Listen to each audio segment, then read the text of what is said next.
Hi hello guys, welcome to part 9. അപ്പോൾ നമ്മൾ കഴിഞ്ഞ വീഡിയോയിൽ എങ്ങനെയാണ് മാജിക് റിങ്ങിൻ്റെ അകത്തോട്ട് സിംഗിൾ സ്റ്റിച്ചസ് ഇടുകയെന്നാണ് പഠിച്ചത്.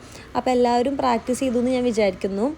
ഇനി നമുക്ക് ബാക്കി എന്തൊക്കെയാണ് ചെയ്യാമെന്ന് നോക്കാം. ഇപ്പം ഞാനിതിൽ ഇട്ടേക്കുന്നത് 6 സിംഗിൾ സ്റ്റിച്ചസാണ്. നമുക്ക് കൗണ്ട് ചെയ്യാനായിട്ട് പറ്റും. കണ്ടോ, 1 2 3 4 5 6 കണ്ടോ, നമുക്ക് കൗണ്ട് ചെയ്യാനായിട്ട് പറ്റുക. ചെയിൻ സ്റ്റിച്ച് ഇങ്ങനെ പുറത്തോട്ട് കാണും.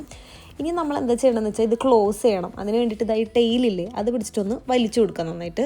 അപ്പോൾ അത് ചെറുതായിട്ടൊന്ന് ക്ലോസ് ആവും. പക്ഷേ ഇത് ഫുള്ളായിട്ട് ക്ലോസ് ആവണമെങ്കിൽ നമ്മൾ ഒരു സ്ലിപ്പ് സ്റ്റിച്ച് ഇട്ട് കൊടുക്കണം. അതാണ് നമ്മളിന്ന് പഠിക്കുന്നത്. അതിന് നമ്മളിതാ ഹുക്ക് എടുത്തിട്ട് ഫസ്റ്റ് നമ്മളിട്ട ചെയിൻ സ്റ്റിച്ചില്ലേ, അതിൻ്റെ തൊട്ടടിയിലൂടെ ഇൻസേർട്ട് ചെയ്ത് കൊടുക്കുക. കണ്ടോ, അപ്പോൾ നമുക്ക് വി പോലെയാണ് നമ്മുടെ ചെയിൻ സ്റ്റിച്ച് കാണാൻ. കണ്ടോ, അപ്പോൾ 2 ലൂപ്പ് പോലെ നമ്മുടെ ഹുക്കിൽ കിടക്കുന്നതായിട്ട് കാണാൻ പറ്റും. എന്നിട്ട് നമ്മളത് ആ ടെയിലൻഡ് മാറ്റി വയ്ക്കുക കേട്ടോ. എന്നിട്ട് ആ വർക്കിംഗ് ആണ് അതിനടിയിലൂടെ നമ്മൾ പുറത്തോട്ട് എടുക്കുക. ഇനി സ്ലിപ്പ് സ്റ്റിച്ച് ഇടുന്നതാണ് കാണിക്കുന്നത്. കണ്ടോ, ഇനി ആദ്യത്തെ ആ ലൂപ്പില്ലേ, അതിൽ കിടക്കുന്ന ആ 2ാമത്തെ ലൂപ്പിനുള്ളിലൂടെ പുറത്തോട്ട് എടുക്കുക. അപ്പം നമ്മൾ സ്ലിപ്പ് സ്റ്റിച്ച് ഇട്ട് കഴിഞ്ഞു ഗൈസ്, കൺഗ്രാറ്റ്സ്. കണ്ടോ, ഇപ്പം നമ്മുടെ ആ റൗണ്ട് അങ്ങ് ക്ലോസ് ആയി. അപ്പോൾ വീഡിയോ ഇഷ്ടപ്പെട്ട എന്താ ചെയ്യേണ്ടതെന്ന് അറിയാലോ. എല്ലാവരും പ്രാക്ടീസ് ചെയ്യുക കേട്ടോ ഇതിടാനായിട്ട്.